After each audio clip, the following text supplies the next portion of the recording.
নমস্কার বন্ধুরা, সহজ হেসেলে আপনাদের স্বাগত। আজকের সহজ হেসেলের রেসিপি হচ্ছে কলা খোসার ভর্তা বা চাটনি। তো চলুন শুরু করা যাক কলা খোসার ভর্তা বা চাটনি। এখানে 4টা কাঁচা কলার খোসা আছে এবং সামান্য পরিমাণে ধনেপাতা, 3 থেকে 4টে কাঁচা লঙ্কা এবং 8 থেকে 10টা রসুনের কোয়া। প্রথমে আমরা কড়াইয়ে জল গরম করে নেব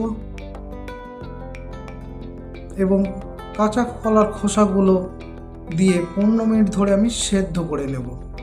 15 মিনিট পরে আমার কলার খোসাগুলো পুরোপুরি সেদ্ধ হয়ে গেছে এবং 15 মিনিট আমি ঠান্ডা হওয়ার জন্য ছেড়ে দেব।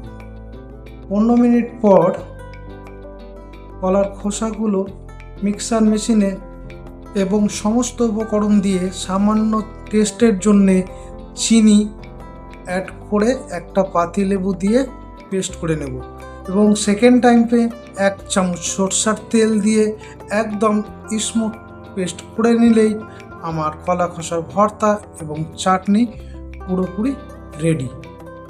তো আপনারা দেখতেই পাচ্ছেন আমার কলা খোসার ভর্তা এবং চাটনি রেডি। তো বন্ধুরা, প্লিজ আমার রেসিপি যদি আপনাদের ভালো লেগে থাকে তাহলে লাইক, শেয়ার, কমেন্ট এবং সাবস্ক্রাইব করবেন। ভালো থাকবেন, সুস্থ থাকবেন।